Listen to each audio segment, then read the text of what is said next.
All right. With us today, Brad Gillis of Night Ranger. If you're listening to the radio station anytime today, besides the horrible news about Charlie Watts passing away, we had some good news earlier today. Night Ranger will be coming to the FM Kirby Center in Wilkes-Barre for a Rock 107 concert event in November. Tickets on sale this Friday at 10 a.m. and the show happening Sunday, November 7th. 7:30 p.m. And with us is Brad Gillis of Night Ranger. Now, Brad, a couple of years ago, you guys rocked the FM Kirby Center and sold that place out. And I'm hoping that happens once again. Welcome. Thanks, man. Today. Thanks, Mark. Yeah, we're glad that we're out, but it's still a little scary being out. So we'll see what happens, man. We just did Vegas last weekend and did real well there. And, we've had some great shows, Rockfest, and we got Summerfest coming up. And boy, we got that Kiss Cruise over Halloween. And we're just hoping to, the machine will keep rolling, but it's getting a little scary right now, Mark. Now, I got the gentleman from up the road here, the Powder Than Hell podcast, joining us today. He mentioned Kiss Cruise. I'd assume the guys from Powder Than Hell got their tickets already. I will be there, Brad. I hope I get a chance to say hello to you on the Kiss Cruise there. And you guys have a new album out and the band played on. I have the vinyl version, the CD version, of course, the streaming version.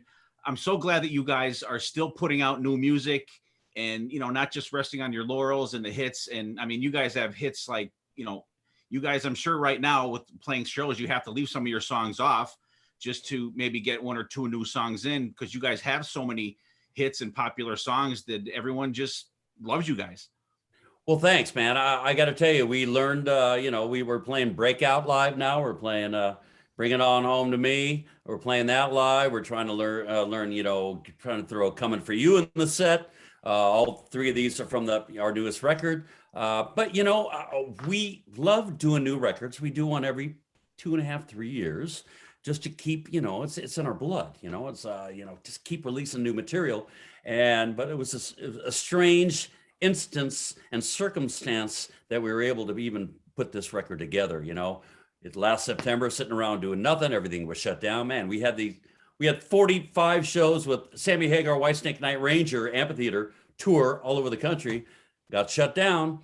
And so we're sitting around basically doing nothing. Everybody having a home studio. And, I do music for TV, ESPN and stuff. That's kind of been my side gig for 20 something years. But, we were talking to Jack and Kelly, come on, let's try to do a new record, So basically what we did is we did Zoom calls, just like us, with Jack, Kelly, and me.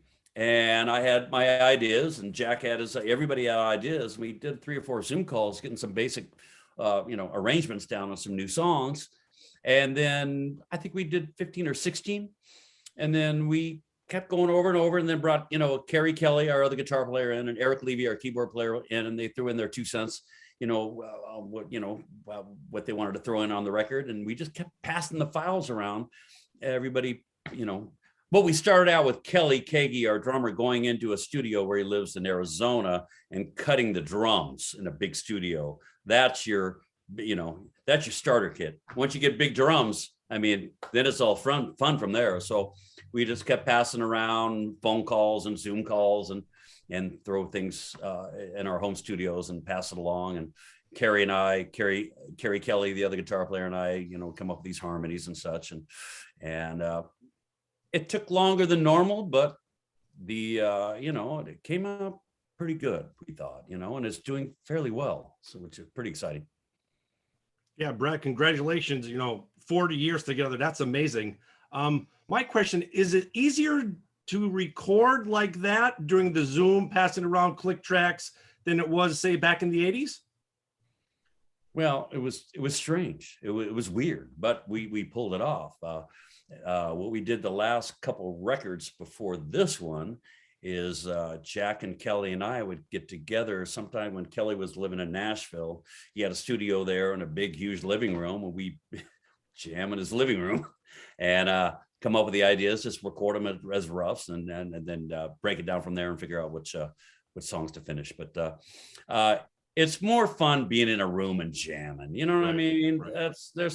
I love to jam. It's in my blood. I love going on the road and jamming with other bands and going out, that's just, I love to jam. So when you get in together with Jack Kelly and me and start jamming, we've been playing together so long that, it kind of comes natural, and then we, egg each other on. Oh man, yeah, do that lick again. Yeah, let's play it double time. Oh, let's break it down. So it's fun, but we wanted to deal with our situation at hand to do a record during COVID, and we pulled it off. And Brad, one thing I always wondered, you see a lot of guitar players, they'll name their guitar. It seems like you've been playing that red guitar with the black pickguard forever. Now, is that the same guitar that you've had throughout all the years? And do you have a name for it?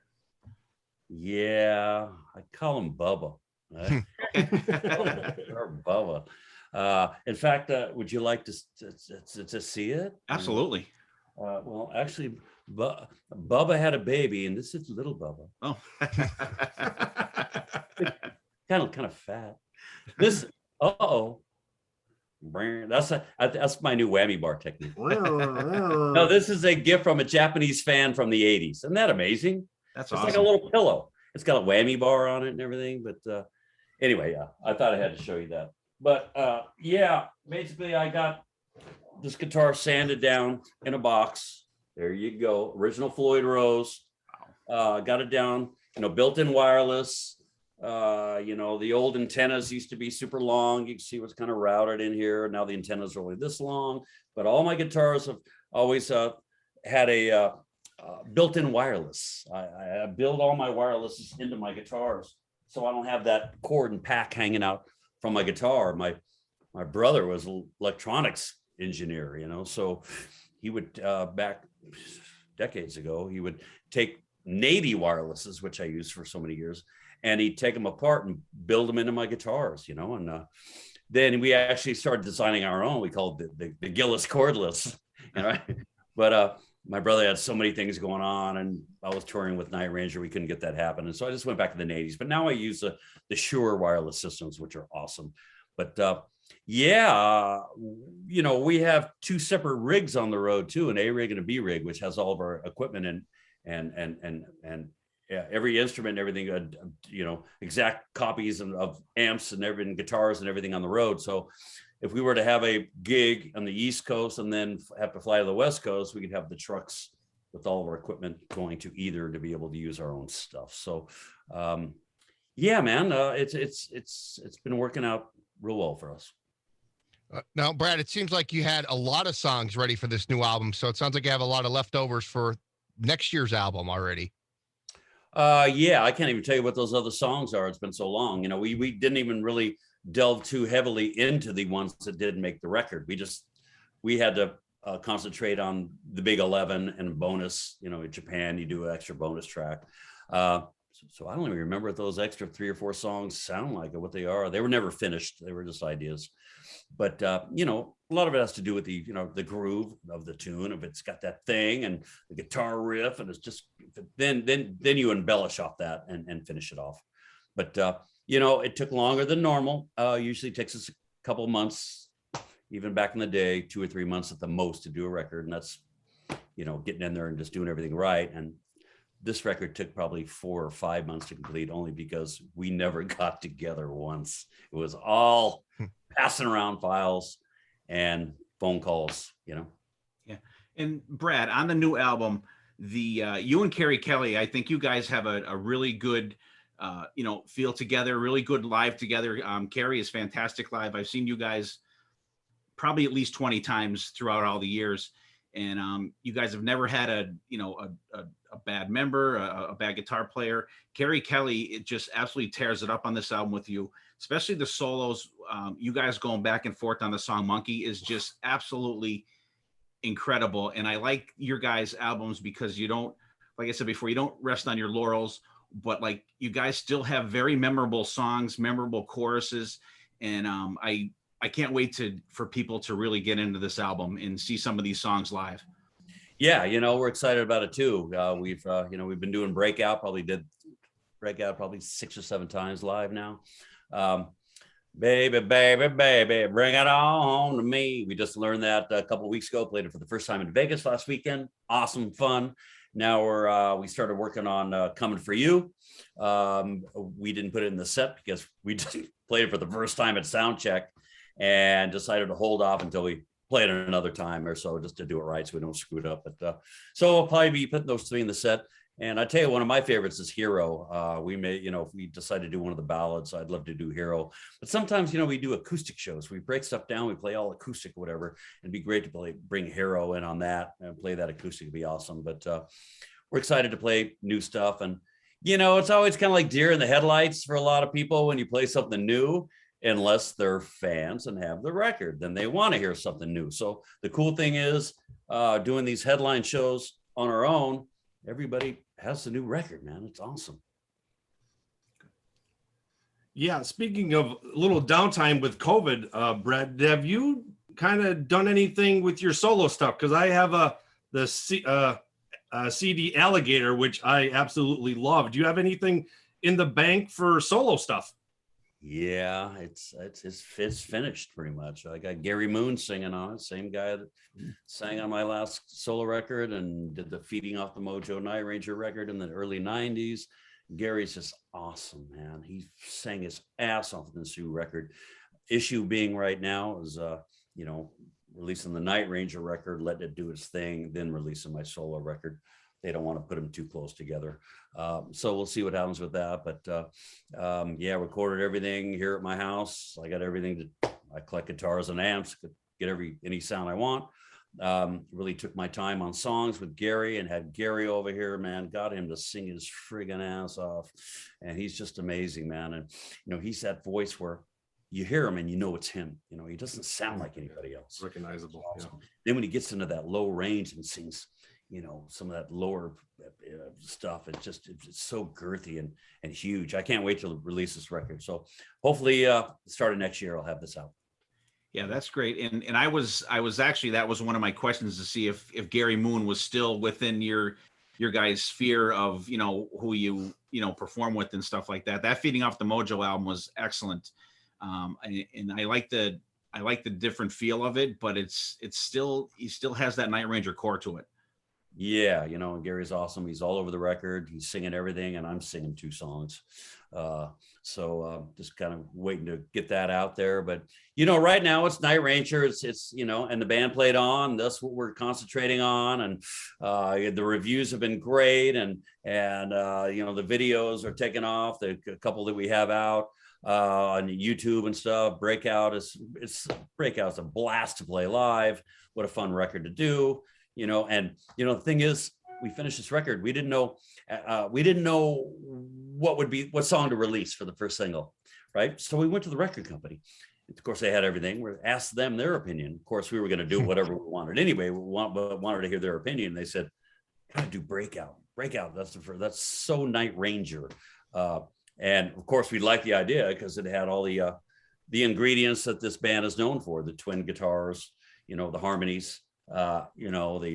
Jack sings his ass off on Breakout, man. He just, one thing about singers, when they get to the top of their range and their voice starts to break a little bit, that's the girth, that really makes a song.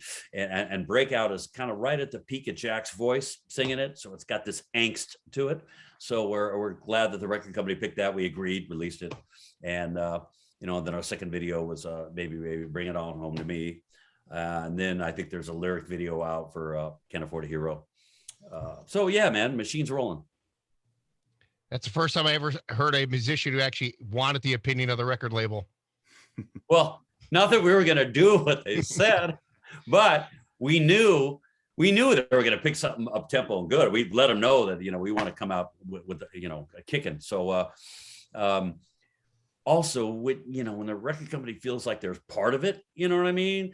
They may put more into it, you know what I mean? So they felt like, hey, Breakout. Yeah, we agreed that. Yeah, boom. It's out there. It's all over the place, man. It's doing well.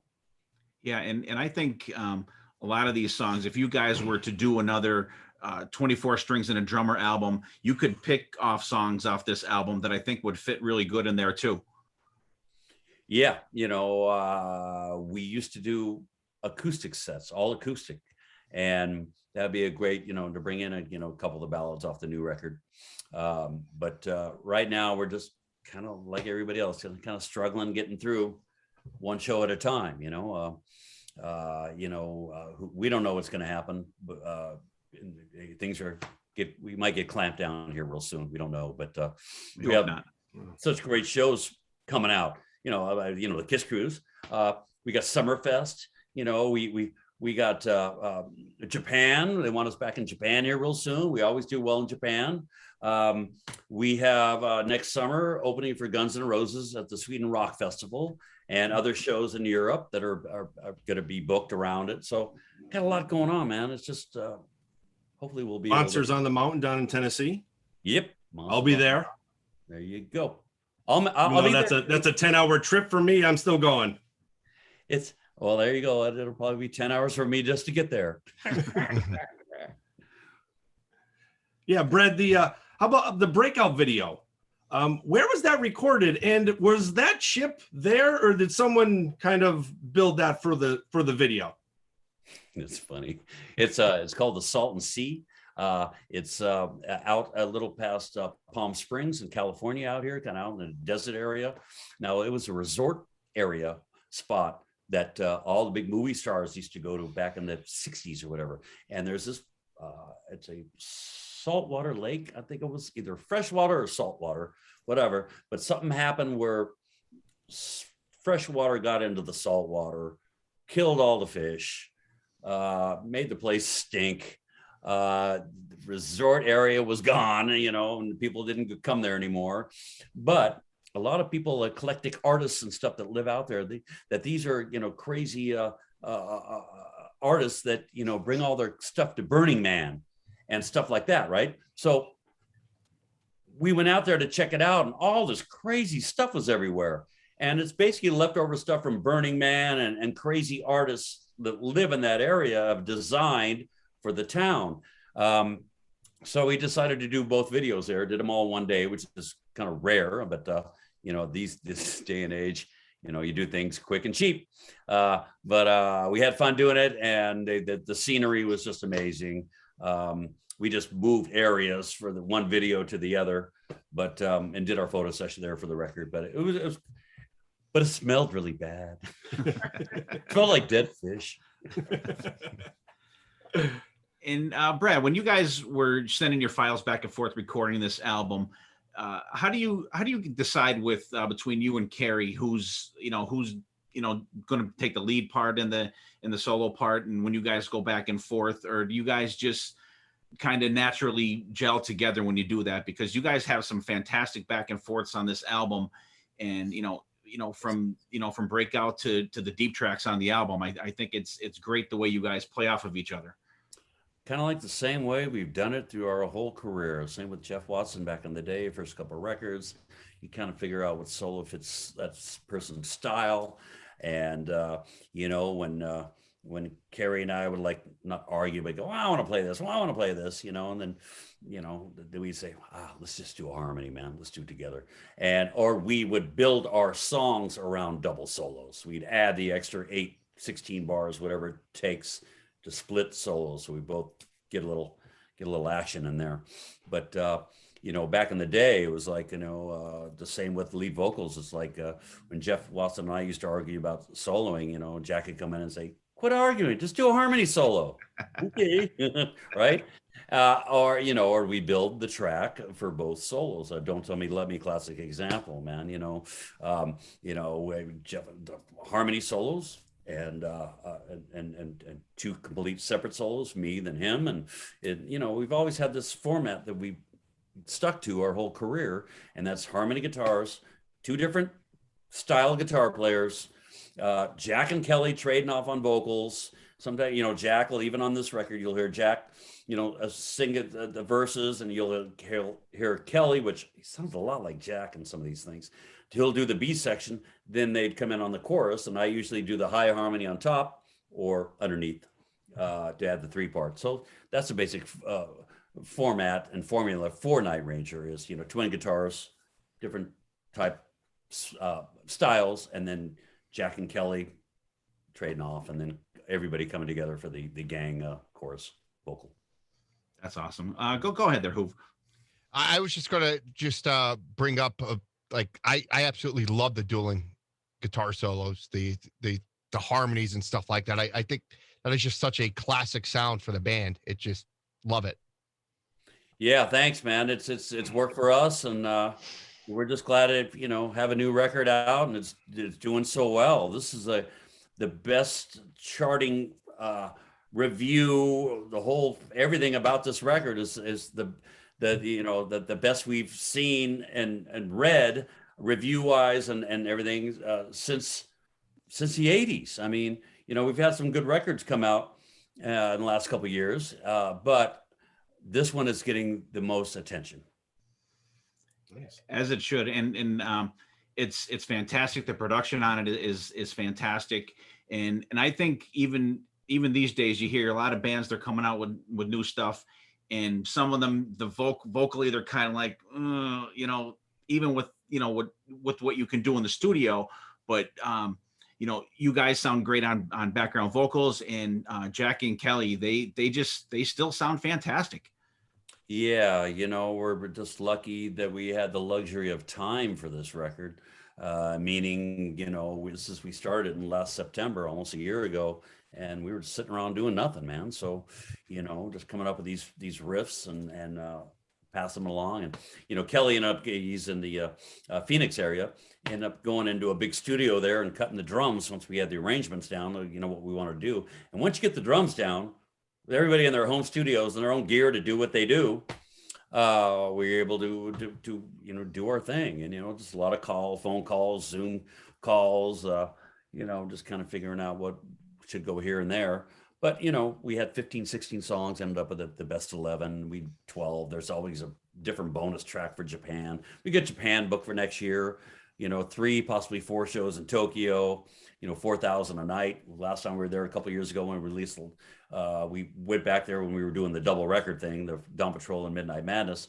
They had us in Japan, and we sold out 3 nights in Tokyo and Osaka. And Japan's always been great for us. And it never gets old, man. I got to tell you guys, it doesn't get old. People say, do you get tired of playing Sister Christian? No, because you got a different audience every night, and you got all these good looking women out there, singing along. It's like, how could that get old? You know what I mean? So, then a new record, learning these new songs and playing them live. Awesome.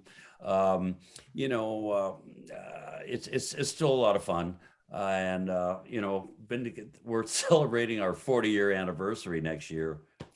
40 years. That's crazy in a good way. And Brad, before we let you go, I just want to thank you real quick for all those years ago for just taking the chance with Night Ranger and leaving the Ozzy situation. Oh, are you gonna play something? No. Okay. This is my first guitar. Really? I got when I was 8 years old. I wanted to tell you this story. Hey, we're good on time, you guys, because you're my last interview today. So. Oh, okay. We didn't want to, tie you up. It's all good. This is my first guitar. My parents bought it for me for my 8th birthday. That would be 1965, right? I played this for a couple years. My father, being a pilot, flew to Germany and bought me a Hofner guitar, which is a Gibson ES335 hollow body copy. It was red. So this K Vanguard 2, I sold it at a penny market in Alameda, California by Oakland when I was 12. I'll never forget selling it for $25 and the guy walking away with it. And I'm thinking, should I have done this? Right? But I needed the money to buy guitar strings, right? So here I am, a guitar collector. I collect amps, vintage amps and guitars at a guitar show up in Marin County, North Bay of San Francisco here. And I've got a booth and buy, sell, trade, whatever. And I go by this other booth, a guitar showcase from San Jose, California. And the guy, Gary, there has 100 guitars all in his big, huge booth. And I walk and I see this guitar. I go, Gary, that looks like my Hofner I had when I was a kid. I go, where'd you get this? He says, Brad, man, I don't know. I probably got it 40 years ago. It's been up in the rafters at my store, but everybody's buying these old eclectic vintage cheap guitars now, and they're worth a lot of money. And he wanted $600 for it. I go, Gary, can I take it back to my booth? I want to call my sister and have her send me the picture of me playing this when I was 10 years old, right? So he goes, sure. So I go back to my booth, call my sister. She texts me the picture. I'm looking at it, and all the wear on the knobs, like, right, a little bit of wear, a lot of wear, hardly any wear, just a little bit of wear, right? All matched up to the picture. And I thought, I still wasn't convinced, right? I thought, oh man, but that feeling you get when you won the lottery or whatever, I started freaking out. So I looked down and there's a ding right here. It's a ding on the guitar, right? Kind of hard to see. But I blew up that picture and I saw the ding on the picture of when I was 10 years old. I put that ding in when I was a kid. I knew I found my original guitar. So I bought it back. He gave it to me for half price, $300. I would have paid thousands for it, but I got back my first guitar. That's crazy. That's and cool. What are the chances of that, so many years later, being at the same show with this guy and him having, your original guitar? That's insane. I don't know. I'm selling it for $400 if you know anybody that wants it. Got to make a little bit off it. Absolutely. No, it's as a collector. I mean, it's my prized possession now, Sure. And I've been doing so many interviews and stuff. And I always seem to, creep it up in the interview. Definitely. And I was saying before, I want to thank you personally for taking the chance with Night Ranger all those years ago. When you were in Ozzy, you had the gig there and went with Night Ranger. And I just want to personally thank you for all the fantastic music over the years, all the fantastic albums, and literally probably the thousands of hours that I've spent listening to you guys, like all the albums. And then, when the album stopped, the CDs, and then streaming. And now I'm buying the CDs and the vinyl as well. And, just thank you. Well, I really appreciate it. I had to roll the dice back then. It was a really tough situation, after the tragic death of Randy Rhoads and stepping into that. It was the toughest thing I ever had to do in my life, especially the first couple of shows, just trying to learn everything, get on stage and try to emulate Randy, was just a tough call. And the fans, not accepting me, flipping me off, this, a lot of this and signs and, I didn't get into the groove playing with Ozzy until a couple weeks in, finally had my show together and where I felt comfortable. We did the King Biscuit Flower Hour live national aired concert from Memphis, Tennessee.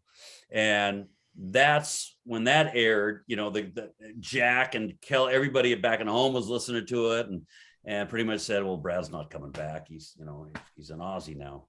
But it was a tough situation for everybody to handle on the road, and everybody and Rudy and the whole band back then, losing Randy and having to go on with this tour and me being part of this, this wild, crazy situation.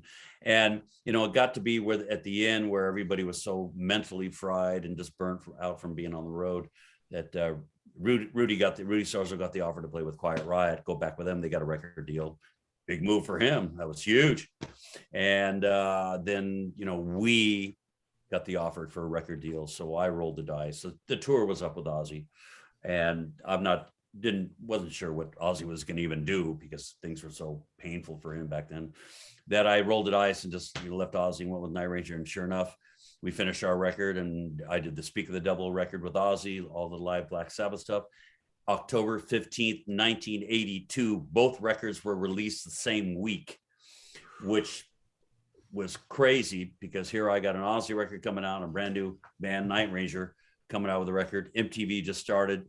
They were all over us. We did our Don't Tell Me Love Me video, 24/7 format with MTV. They didn't have enough videos, so they literally played us 25, 30 times a day, our video. That's awesome. Which, no problem. Put a face for the music. Everybody recognized us wherever we went.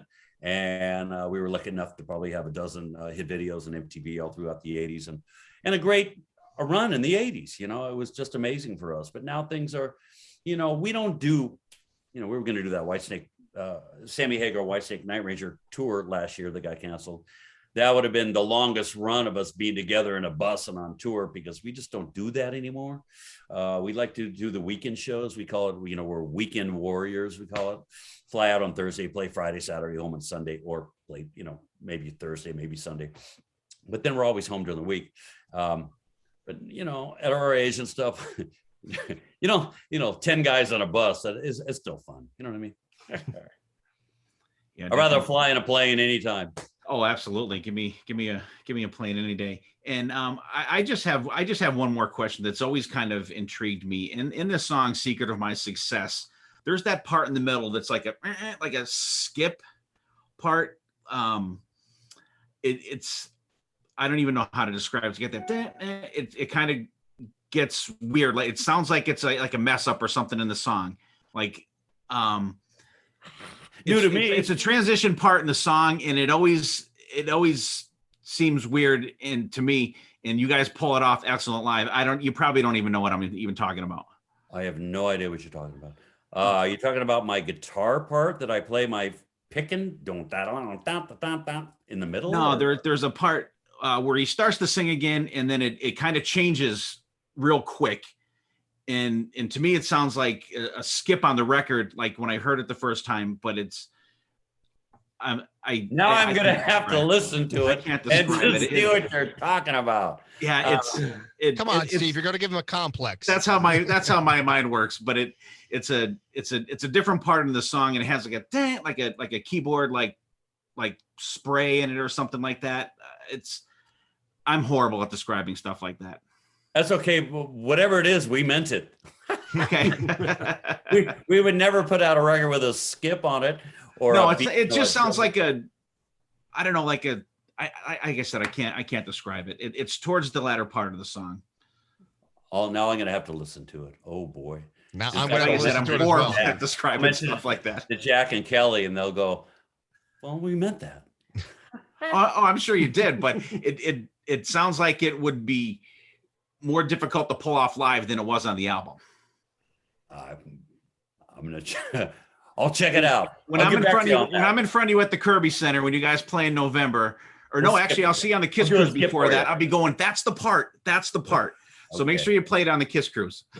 Okay. Well, I'm going to listen to it when we're done here, just because I don't know what you're talking about. And it's new to me, but you know, I don't know, maybe it's something. I always pick out crazy stuff like that.